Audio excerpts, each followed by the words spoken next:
Bonjour à tous, bienvenue dans un nouvel épisode de Conseil de Growth et aujourd'hui on est en compagnie de JB, cofondateur de Eva Boots. C'est pas une nouvelle personne du coup sur le podcast, on l'a déjà eu au tout début, je crois que tu es arrivé dans je pense les 15 premiers épisodes Ouais, et ça tu me es ça, ouais. ouais exactement, et tu es la première personne qui revient sur le podcast, c'est quand même assez Yes, ouf, ça y est. tu as C'est un réussi. plaisir. Et notamment parce que tu as quand même fait un exploit qui est quand même assez dingue, c'est que tu as réussi à générer 1 million d'ARR en 2 ans et à deux. C'est Ouais, quand même assez fou que des gains. grâce à Eva Boots. Et donc voilà, il fallait absolument que tu reviennes sur le podcast pour nous en reparler. Parce que du coup, il y a un an, tu m'avais justement expliqué comment toi, tu avais mis en place un funnel, etc. Donc je renvoie aussi les auditeurs à cet épisode qui est quand même super intéressant de voir le avant-après. Apparemment, Donc ça a voilà. marché du coup. Du coup, ça a marché. Il y a les résultats qui sont là, donc c'est pas du fake. Ouais. Donc trop bien, comment tu vas JB déjà?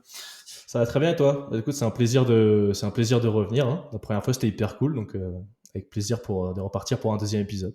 Plaisir partagé, donc on remet ça. En plus, je trouve ça assez ouf, je viens d'y repenser là. Je sais pas si tu te souviens, la première fois, je crois qu'on s'est parlé, JB, j'étais en week-end pour mon anniversaire, si tu savais pas que c'était mon anniversaire, mais je me souviens de ton appel et tu m'avais demandé un feedback sur Eva Boot et c'était il y a 2 ans. Je crois que c'était vraiment il y a 2 Ouais? ans, ouais, donc c'était vraiment au tout début, tu faisais un peu tes retours, feedback utilisateur et tout, donc franchement, je t'avais connu comme ça. Je me suis dit: «En vrai, Incroyable. trop cool», tu vois? Il m'appelle et tout, et il prend grave le temps et tout machin, il fait les choses bien. Et c'est comme ça qu'on avait Ouais. parlé la première fois. Ça, c'est ouf. Ok, d'accord. Comme quoi ça a marché aussi, les interviews utilisateurs. Ouais, tout a marché. Magnifique. Tout a marché. Bah, du coup, là, l'idée, c'est de nous expliquer justement comment t'es passé justement à ces 1 million d'ARR. Est-ce que tu peux nous en dire un peu plus? Yes, bah écoute, effectivement, vu que là on est arrivé à ce chiffre, j'ai un peu réfléchi à la technique qui est cool. Généralement, si tu dis qu'est-ce que je dirais à moi-même il y a 2 ans si je devais tout recommencer, tu vois. Ouais. J'avais un peu réfléchi à ça. Et du coup, en fait, ce que je me suis dit, c'est il y a 4 points. Donc en gros, une boîte, c'est des fondateurs, un produit, un business model et des channels d'acquisition. Et tout ça doit être aligné avec ton marché. Donc en fait, pour moi, si tu veux faire une boîte qui marche bien, tu as 4 choses à aller chercher. Un founder market fit, un product market fit, un modèle market fit et un channel market fit. Et ça, c'est dans l'ordre chronologique, c'est-à-dire que tu vas aller chercher les uns après les autres. Et aujourd'hui, si je devais faire un peu une recette pour faire 1 million d'ARR, tu Mhm. vois, en plus là, il y a une cuisine en En arrière-plan, plus, c'est avec parfait. cuisine, c'est parfait. Ok. C'est la recette. Et bah ouais, ça serait ça en gros. Ça d'aller chercher tous ces fits là, parce qu'on parle beaucoup du product market fit. Ouais, En c'est fait, vrai. il y a beaucoup de fits à aller chercher, tu vois. Rien que le founder market fit, pour moi, c'est un sujet vraiment qui me tient beaucoup à cœur. Je trouve qu'on n'en parle pas assez. Pareil, le business model, le pricing, on n'en parle pas assez du tout. Channel d'acquisition un peu plus, mais pas trop encore. En tout cas sur le channel market fit.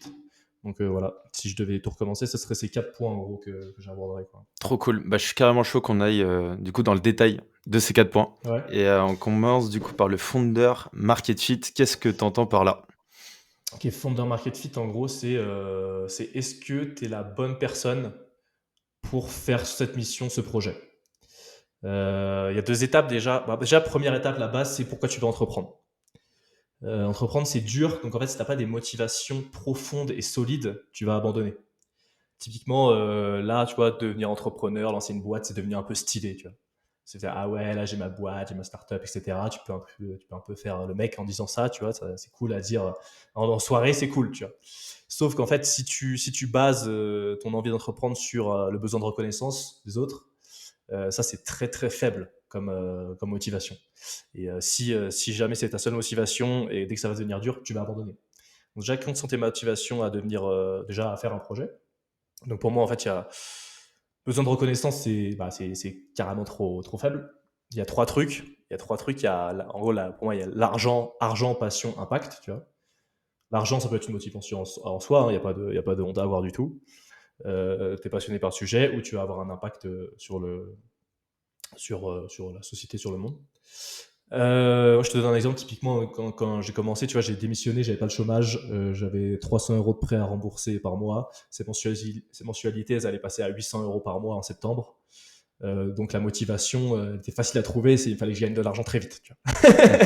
Et ça a été une super pression en fait parce que quand t'as pas le choix, c'est beaucoup plus facile. Tu vois. Imaginons que t'es blindé, tu veux lancer une boîte, faut que tu trouves autre chose parce que t'as déjà l'argent en fait. Tu vois. Donc faut trouver d'autres motivations. En gros, trouver des motivations solides déjà. Trouver déjà pourquoi tu veux entreprendre, ça c'est important. Et ensuite, le deuxième étape, c'est est-ce que tu es la bonne personne pour ce sujet.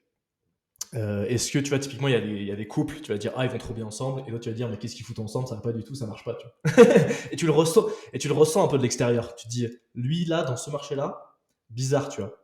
Il y a un truc qui colle pas. Et il y a, au contraire, d'autres gens, tu vas dire, ah, mais c'est une évidence, évidemment, qu'il fait ça, il pue un peu le sujet, tu vois. Moi, je te donne un exemple très concret. Première boîte que j'avais lancée, c'était une application de psychologie en ligne. Ça s'appelait Shambhala. Et en gros, ça te permettait de consulter des psychologues en ligne sur une application. Mais en fait, du coup, nous, on faisait face à beaucoup de gens qui étaient dans une détresse, qui avaient besoin de conseils professionnels, etc. Et en fait, nous, on n'était pas du tout qualifiés pour ça, tu vois. Et on se sentait un peu bizarre de lancer un produit comme ça alors qu'on n'était pas psychologue nous-mêmes. Et tu vois, on sentait qu'il y avait quelque chose qui n'allait pas.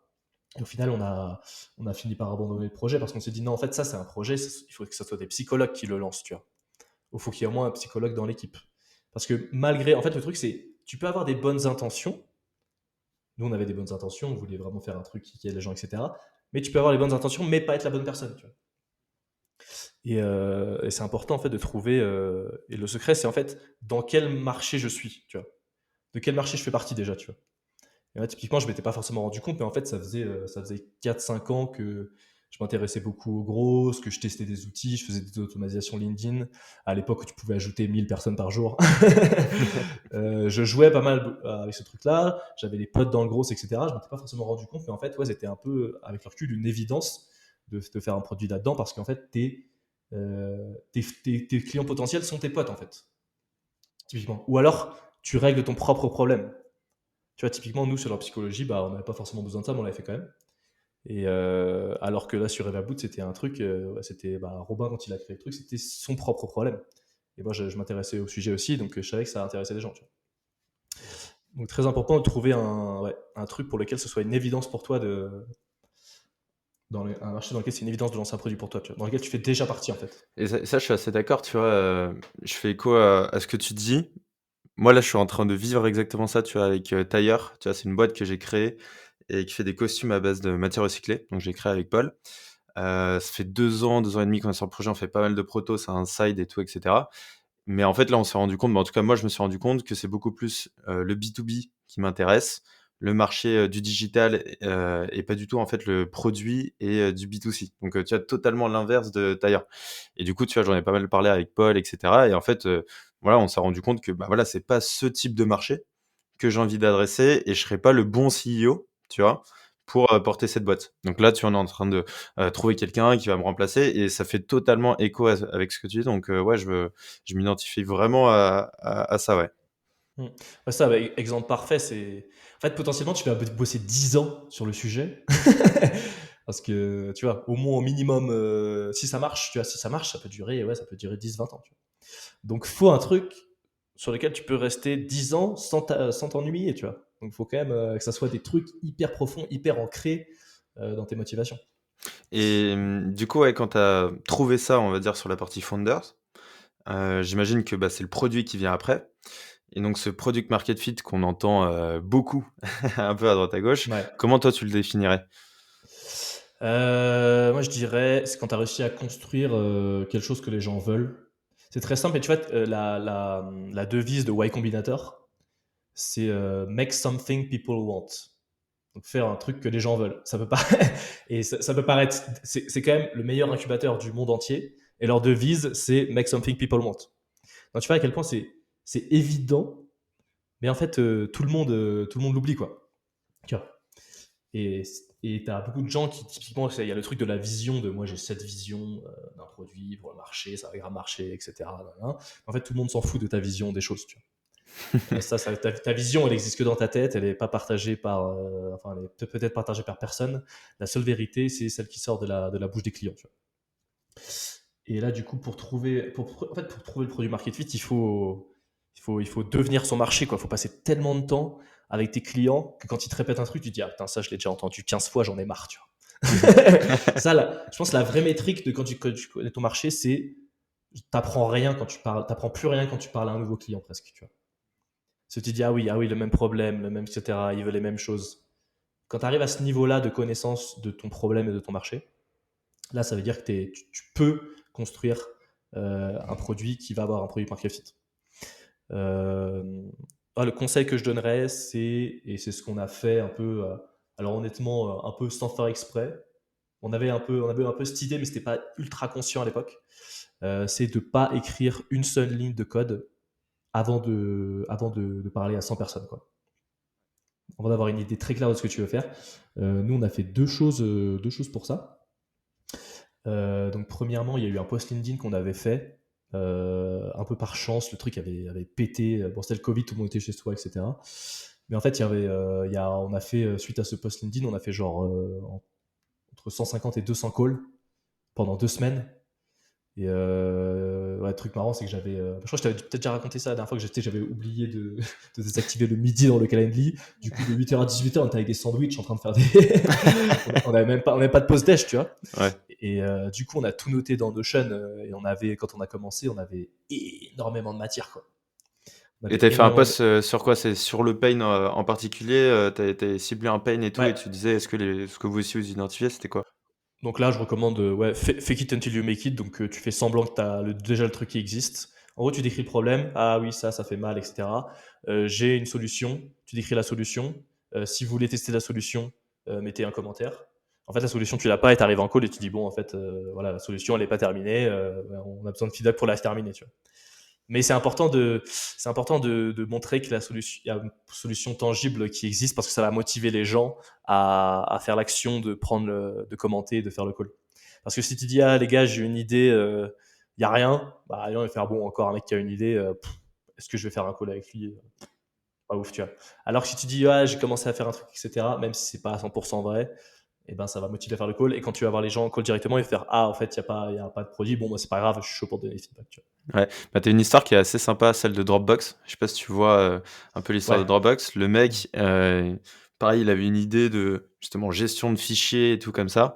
En fait, il avait simulé un truc, tu vois? Il avait fait une sorte de fausse démo, comme si le produit existait, mais il lui a rien du tout développé et je crois que le truc avait explosé. Pareil, il avait mis ça sur un forum. Il y avait je sais pas combien de milliers de personnes qui étaient inscrites et en fait, il allait voir les investisseurs en disant: «Bah, voilà, moi j'ai des des dizaines de milliers de personnes qui sont trop chauds pour ma solution, j'ai pas d'argent, est-ce que vous êtes chaud pour financer ce projet?» Et c'était assez ouf. C'est clairement la bonne méthode. Enfin, aujourd'hui, on vit dans un monde quand même incroyable où tu peux vendre un truc qui n'existe pas. Avant, tu pouvais pas faire ça. Aujourd'hui, tu peux faire un site, tu peux faire même sur des produits physiques, hein. Je sais pas si tu vends des t-shirts, tu peux juste faire des designs et les gens peuvent précommander. Tu n'as même pas commencé à imprimer un t-shirt, tu vois. Et ça, c'est absolument un truc qu'il faut leverage quand tu lances une boîte. Tu peux avoir un produit market fit sans produit presque limite. Les gens peuvent adhérer à l'idée du produit. Tu peux avoir un ouais, product ID market fit un peu, tu vois. C'est avant d'avoir le produit, tu vois. Et comme ça, quand tu fais le produit, bah, bam, en fait, t'as directement le product market fit. Ouais, et du coup, ouais, tu appelé tout le monde, un à un, tu as passé les calls et cetera. Vous avez fait à peu près 200 calls, ce que tu me dis et puis après ça vous a permis d'avoir, justement un peu plein d'idées en gros pour peaufiner ce produit et le Ouais, créer. c'est ça. Bah, en fait, il y a deux phases. Il y a la phase. En fait, le truc, c'est que sur les calls avant, les gens vont juger ton produit sur de l'abstrait. Tu vas dire, ah, le produit, il fera ça, etc. Ils disent, ah, c'est cool, bah, moi, un produit qui fait ça, je le veux. Et après, tu arrives dans la phase où là, tu as ton produit développé, et là, il commence à bugger, etc. Et là, tu as des vrais feedbacks sur, ah, quand j'ai cliqué là-dessus, ça marchait pas, etc.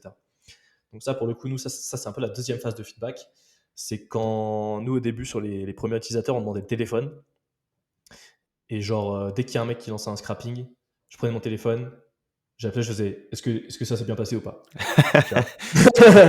Mais genre littéralement, la personne, elle venait de lancer, elle disait, ah bah ça tombe bien, là j'ai le nez dans le fichier Excel, donc je peux te faire les retours directs. Et en fait, ça, on avait des retours ultra à chaud, comme si on avait tapé sur l'épaule à chaque fois que tu lançais une extraction avec Yavaboot, tu vois. Et là, du coup, retour hyper quali parce que bah, les gens étaient devant le fichier. Du coup, c'est pas mal. Attends, je retourne devant mon ordi, faut que je retrouve le fichier. Là, c'était carrément en train de faire l'action, tu vois. Du coup, si tu arrives à. C'est un truc que je recommande aussi, si tu arrives à choper le numéro de téléphone et à appeler les gens au moment où ils sont en train d'utiliser dans ton produit, en faisant un petit trigger, je sais pas, tu te mets un mail, tu te mets n'importe quoi comme notification, tu te dis appelle machin, direct, bam, bam, bam, bam, et là toute la journée. Je me souviens, pendant une semaine, j'avais fait que ça, toute la journée. Après, je le faisais un peu de manière un peu plus sporadique, tu vois, mais une semaine, j'étais H24 au téléphone, quoi. Là, j'ai compris la douleur des SDR là, qui faisaient des calls toute la journée. Franchement, je respecte beaucoup plus les sales depuis que ceux qui font la prospection téléphonique depuis que j'ai fait ça parce que franchement, c'est pas simple. Ouais. Mmh. Et en plus, petite parenthèse, mais du coup, Eva Boots, vous avez quasiment pas fait de prospection. Vous avez fait pas mal de calls, de retours, de clients et cetera, mais est-ce que vous avez fait beaucoup de prospection? C'est plutôt l'inbound, en fait, qui est venu à vous? Bah, nous, en fait, bah, quand tu commences sur un SaaS B2B, en fait, toi, tu es quasiment obligé de faire la prospection parce qu'en fait, c'est comme ça que tu vas choper du feedback. En fait, tu as besoin de relations qualitatives, tu as besoin de passer du temps avec des gens, tu as besoin de faire des calls, etc. Donc, pour moi, quoi qu'il arrive, au début, faire la prospection. Quel que soit ton produit, même si c'est un produit pas cher, parce que tu as besoin de parler à des gens, en fait. Et nous, après, on a arrêté la prospection et on a commencé à faire du contenu parce qu'on avait un début de product market fit. Et bah, du coup, ça, j'en parlerai après dans ce qui est modèle market fit. Mais c'est pas viable, en fait, pour nous de faire des calls avec des gens si on vend un produit à 20 balles. Donc, en fait, c'est une question de survie pour le business d'être en self-service, tu vois. Ouais, totalement, ouais. Mais Mmh mh. effectivement, quand tu es dans cette phase de récupération de feedback, tu limite pas dans la vente en fait. Là on n'est pas dans une phase de vente, on est dans une phase d'aller chercher des bêta-testeurs et de construire le produit pour avoir ce produit market fit. Parce que les 3 premiers mois de ton produit, il va exister, tu vas peut-être avoir les premiers clients, mais tu n'auras toujours pas de produit market fit. Tu vois. Donc il faut rester dans ce mindset. Et puis c'est un sentiment assez évident quand tu l'as. Tu vois. Quand tu es un peu dépassé par les événements typiquement, je trouve que c'est ça la meilleure métrique du product market fit. En fait, c'est quand tu subis, tu vois. Nous, typiquement, là, les 200 calls, on a subi, tu vois, on dira comment on va faire, etc. Tu as cette image de, t'as des gens qui essayent de faire monter la pierre en haut de la montagne, et du coup, il faut la pousser, etc. Et le product market fit, c'est, tu as la boule qui descend la montagne à toute vitesse, et toi, tu essaies de la contrôler comme ça pour pas que ça casse, tu vois. Bah, product market fit, c'est ça, c'est subir la pression des clients, tu vois. Ouais, et c'est vrai qu'en vrai, si tu te demandes si tu as un product market fit ou pas, c'est-à-dire que tu en as pas. Ouais, Si tu te c'est poses la ça. question. Ouais, c'est exactement ça, C'est je suis ça. assez d'accord avec toi. Ouais. Et Success is obvious, comme disent les Américains. et du coup, bah, tu parlais, bah, du troisième pilier qui est le modèle market fit. Ça, très compliqué aussi de trouver son business model. En plus, par rapport au marché, comment tu fais toi? Ça, c'est vraiment le sujet le moins documenté, alors que c'est le plus important de la Terre, genre. Genre, il y a aucune ressource sur aujourd'hui. Tu vois, tu penses à est-ce qu'il y a je sais pas, un influenceur ou une boîte ou n'importe qui est vraiment une référence là-dessus. Moi, j'ai qu'en tête, Oussama Ammar, tu sais, genre sa conférence où il dit, bah, double prix. Mais c'est Ouais, vrai c'est que ça. j'ai pas Bah, plus, tu vois? Je suis assez d'accord. alors c'est un très bon conseil. Nous, on l'a fait et ça a marché. OK. Mais bon, ça reste léger quand même. Tu vois, par rapport à je veux dire, l'ampleur du sujet. Typiquement, alors c'est pour ça que je disais qu'il faut faire founder. En fait, pour produire un produit market fit, il te faut un founder market fit parce que tu vas bien connaître ton marché, tu vas trouver un bon produit. Pour trouver ton modèle market fit, donc le business model qui va plaire à tes clients, il faut trouver un peu son produit avant, comment il va fonctionner, etc. Parce que ça va vraiment définir aussi la manière dont tu fixes ton business model. Typiquement, tu vois, je te disais, si tu sens que ton produit va être self-service, il va être moins cher, etc. Si tu sens que ton produit, il faut un onboarding avec un humain, un sales, bah, il va être beaucoup plus cher. Tu vois. Donc le produit influe directement sur le modèle aussi. Donc je te disais qu'il y avait personne qui était trop une référence sur le sujet. En fait, il y a une boîte aux États-Unis qui le fait, qui s'appelle Profitwell. Profitwell. OK, bon, on Profitwell, ouais, retient, OK. franchement, vous pouvez aller regarder leur blog. Ils ont fait plein d'études sur comment pricer, etc. Et typiquement, ils ont fait une étude, et je trouve que là, c'est hyper parlant. C'est qu'en fait, ils ont fait une étude, c'est sur donc les trois manières de faire grossir un business, qui sont l'acquisition, la monétisation, donc le pricing, et la rétention. Ils ont dit, qu'est-ce qui se passe quand que tu fais un effort d'1% sur chaque pilier. Bah, ils ont vu que quand tu fais un effort d'1% sur l'acquisition, tu as 3% de croissance. Quand tu fais un effort d'1% sur la rétention, tu as 6% de croissance. Et quand tu fais un effort d'1% sur la monétisation, tu as 12% de croissance. Donc en gros, l'étude derrière ça, regardez pour le site de Profilway, c'est plus détaillé, mais derrière ça, c'est qu'en fait, c'est que la monétisation est le levier de croissance le plus important, alors que c'est le plus sous-coté. Tout le monde est hyper focus sur l'acquisition, un peu moins sur la rétention qui devient un peu plus populaire, et quasiment personne sur la monétisation. Et après, ils ont fait une autre étude qui est marrante, c'est quel est le contenu qui est produit par les grosses. Et genre, ils ont fait une étude de tous les posts qui sont sortis sur des sites web de blogs, de boîtes, etc. Et tu as 70% des contenus qui sont sur l'acquisition, 20% sur la rétention et seulement 10% sur la monétisation. Donc en gros, c'est le sujet le plus important, mais qui est le moins abordé. Tu vois. Et donc, comment tu fixes un bon pricing? Honnêtement, c'est assez chaotique hein, comme process. Il y a des pièges, il y a des pièges à éviter, je pense. Déjà, c'est que quand tu commences, tu as toujours tendance à te sous-estimer. Tu dis ah, excusez-moi, je suis là, je viens d'arriver, je suis nouveau, mais vous inquiétez pas, je suis pas cher, je vais déranger personne, tu vois. Tu vois. Et nous, typiquement, tu vois, aujourd'hui, on a un plan à $100, bah, il était à 29 au début. Donc, on a quasiment quadruplé les prix depuis le début et il s'est rien passé du tout. Tu vois. Donc, le truc de Oussama Mar doubler les prix, ouais, il faut le faire en fait. Surtout au début, surtout le premier mois. Le premier mois, je recommanderais de changer les prix limite faut changer au début, changer le prix toutes les 2 semaines, tous les mois quoi. En fait, de monter, en fait, faut toucher le plafond. Tu montes, tu montes, tu montes, tu vois, ça continue, ah bah il se passe rien, ça continue à vendre. Et une fois que tu touches le plafond, tu te dis ah là ok, là on peut s'arrêter. Parce que généralement, ce qui bloque les gens, c'est qu'ils ont peur de la réaction des gens, tu vois, en disant ah non mais c'est un scandale, etc. Pourquoi vous augmentez ça? Et en fait, il faut être prêt, ça conseille un peu dans, pareil, entrepreneuriat en général, à être prêt à affronter la violence, tu vois. Tu vas monter tes prix, il y a peut-être des gens, ils vont t'envoyer des mails d'insultes, tu vois. Ils vont te dire, ah, vous êtes des voleurs, nan, c'est quoi ça et tout. Mais en fait, il faut être prêt à encaisser ça et le regarder un peu de l'extérieur comme un truc scientifique, de pas dire, ah, avec des gens qui sont énervés, etc., il faut qu'on réagisse tout de suite. C'est, ah, ok, là, on a changé le pricing. Il y a 20% des users qui nous ont insultés. Il y a, il y a 20% des users qui ont rien dit du tout. Il y a 20% des users qui ont upgrade leur plan, carrément, j'en sais rien, tu vois. Mais en fait, de pas rentrer dans l'émotionnel, tu vois, par rapport à la réaction des gens. De rester un peu stoïque face au truc et d'avoir une approche scientifique. Et en fait, et ce qui est aussi hyper intéressant, c'est il vaut mieux énerver les gens que être dans l'indifférence. Parce qu'en fait, l'énervement, c'est une différence entre ce que tu voulais avoir et ce que tu as eu, tu vois. Donc en fait, si la personne est énervée, ça veut dire qu'elle veut vraiment le produit, tu vois ce que je veux dire. Parce qu'en fait, si tu augmentes le produit, que tout le monde s'en fout de le prix et que tout le monde s'en fout de ton produit, et bah tout le monde s'en fout, tu vois. Tu peux mettre à 300 balles, de toute façon personne ne veut l'acheter, tu vois. donc, donc si tu montes les prix et que les gens sont énervés, bah, c'est un petit signe de product market fit parce que les gens sont énervés que ça soit trop cher et ils ont envie d'utiliser, tu vois. Ouais, c'est vrai qu'il y a un vrai besoin et que ça répond au pain, quoi. C'est ça, tu vois. Donc ma reco là-dessus, ça serait surtout ouais, au début, augmenter jusqu'à ce qu'il y ait des gens qui te disent ah c'est un peu trop.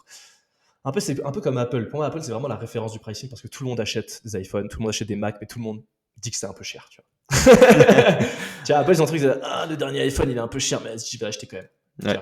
Il faut qu'ils arrivent à rentrer dans cette zone-là, cette zone de, ah, c'est cher, mais j'achète quand même. Et si tu arrives à être là-dedans, là, c'est parfait, tu vois. Ouais, et j'aime bien le côté un peu scientifique, comme tu dis, tu vois, d'expérimenter, genre, pas d'émotion, no emotion, juste analyse la data, quoi.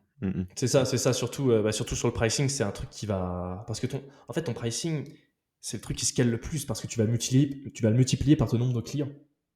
Tu vois. Donc c'est énorme le scaling. Si tu fais 10 euros sur 1000 clients, tu vois, c'est l'impact, il est énorme, tu vois.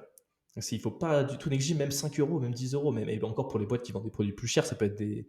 Tu vois, sur la sales enterprise par exemple, tu vois, l'élasticité la sensibilité au prix, elle est beaucoup plus faible. Donc tu peux très bien, genre, par exemple, quand tu vends du service, tu peux très bien rajouter 50K sur la facture, peut-être, tu vois. et Danone, ils vont payer facile. 50K, c'est rien pour eux, tu vois.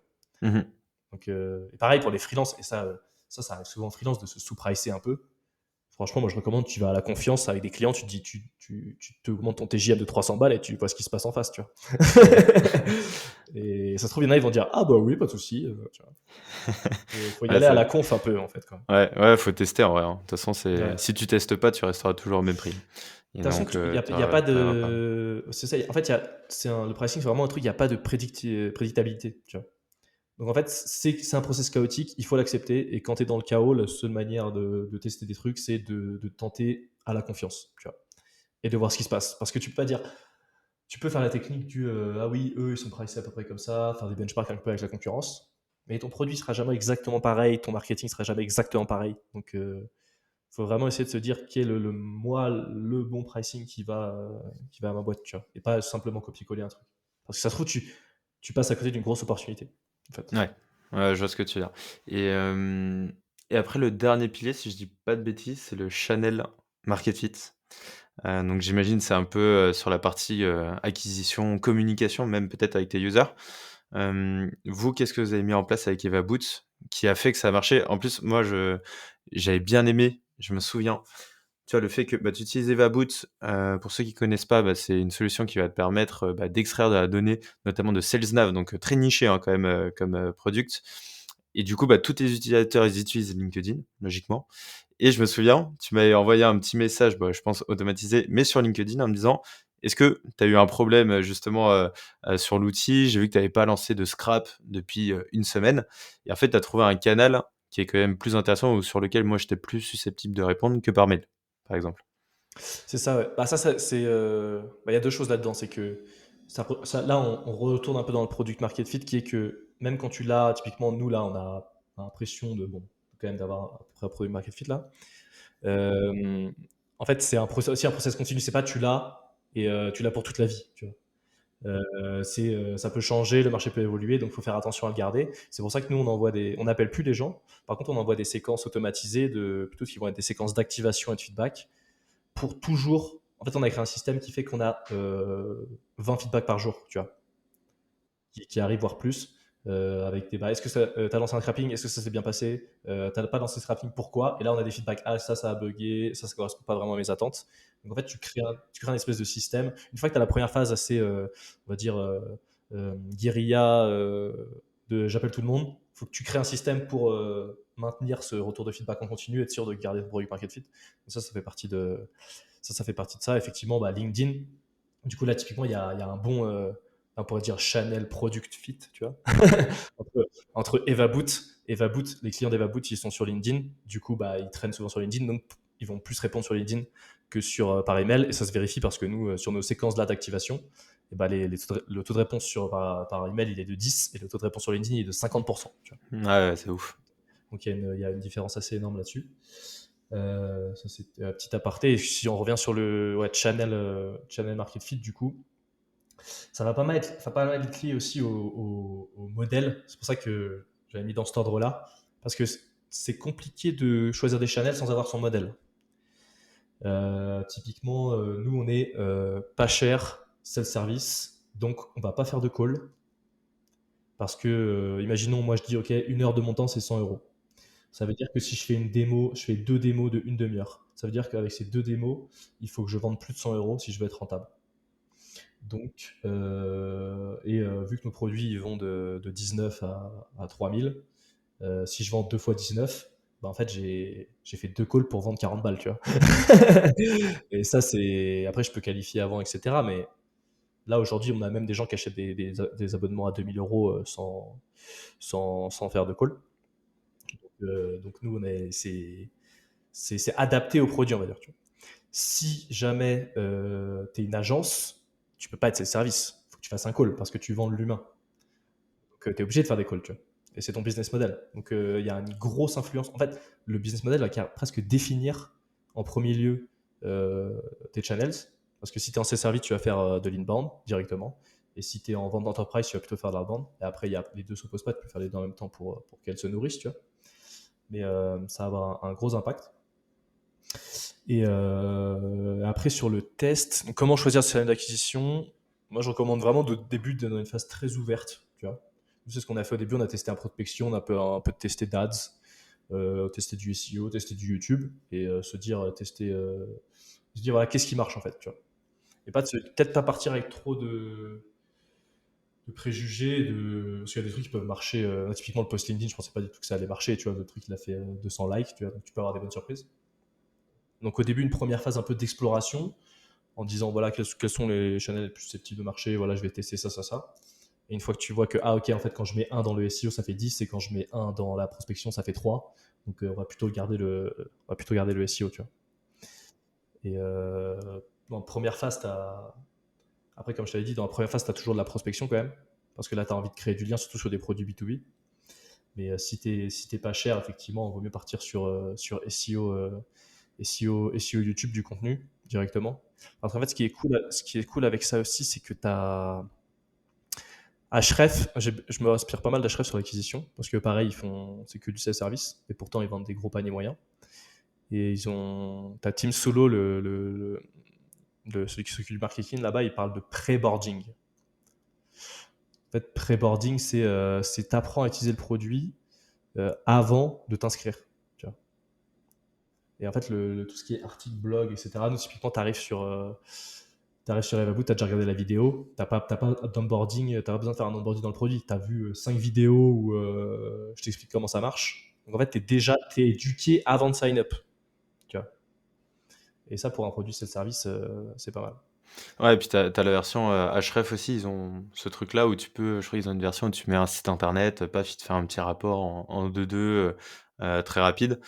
Ça te permet d'utiliser un peu l'outil. Tu sais, tu l'as utilisé une fois, tu vas fermer la page et tu vas plus jamais le voir. Et puis après, 2-3 semaines après, tu vas te dire, ah ok, bah, en fait, il me faudrait peut-être un logiciel. Et tu te souviens que tu avais testé déjà le produit et c'est vrai que tu es assez sensibilisé. Déjà, Evaboot, c'est pareil, tu as ce système de crédit aussi un peu avant. Et puis même, comme tu disais, tu fais énormément de contenu. Un petit hack que j'avais bien aimé aussi de ton côté, c'est parce que, à savoir, tu as 80%, je crois, de tes users qui sont aux États-Unis. Mais en tout cas, anglophone, Ouais, c'est ouais, ça? anglophone. Ouais. Ouais. Et du coup, bah, tu as traduit tous les SEO que tu as fait en France, entre guillemets en français, en anglais, en espagnol, dans d'autres langues, etc., pour toucher les autres marchés. En fait, c'est allé assez rapidement, ce que tu m'avais dit. Ouais, bah là, tu vois, les autres langues, ça représente à peu près 15% du trafic, je crois. Ok. Et effectivement, bah, en fait, c'est assez simple. Hein. Si des gens recherchent un truc en anglais, il y a forte chance que ça intéresse les Espagnols aussi, tu vois. On n'est pas si différent que ça, tu vois.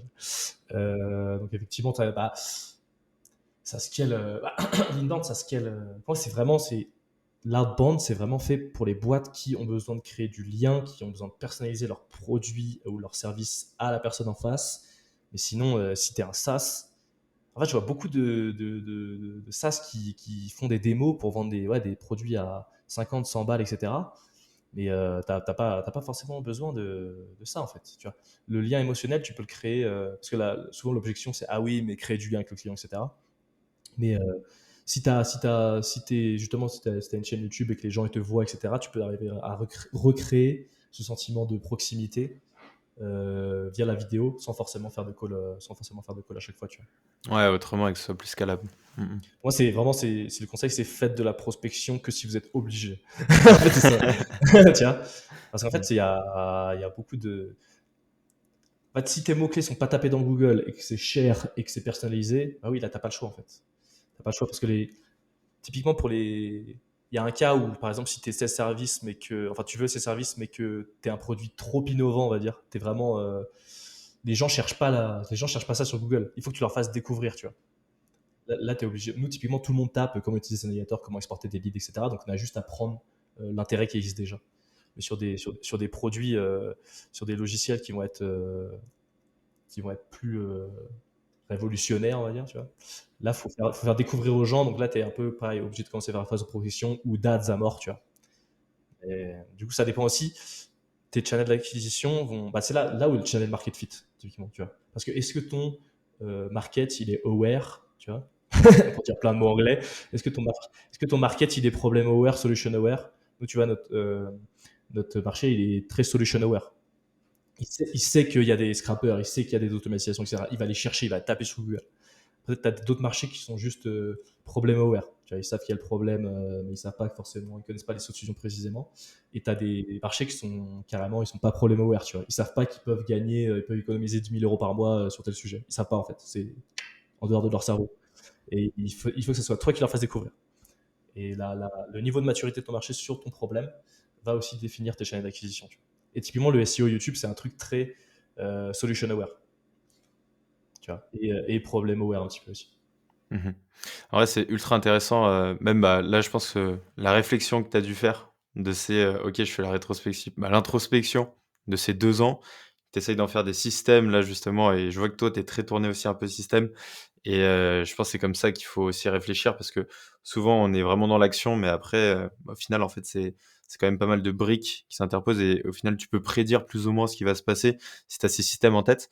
En tout cas, c'est trop cool, tu nous as bien résumé tout ça. Franchement, bah, merci à toi JB. Ça m'a fait trop plaisir en plus de te revoir sur le podcast 2 Yes. ans, bah, En 1 an vidéo. après. T'as dit quoi? J'ai dit en vidéo, en plus cette fois c'est cool. En vidéo en plus, ouais. La première vidéo sûrement que je vais mettre et publier et qu'on va utiliser, donc on va faire un peu de contenu vidéo. Donc voilà, c'est trop cool Yes, d'avoir fait ça avec toi. Et c'était bah, un JB, moi plaisir. je te dis à la prochaine. Prends soin de toi. Yes, pour la troisième fois. Yes, avec on, on 10 re- millions. Ah, c'est ça, on va faire palier par palier. C'est ça. Trop bien. Yes, yes. Bah, plein de bonnes choses. Prends soin de toi et à très vite. Toi aussi, ciao. Salut. Ciao.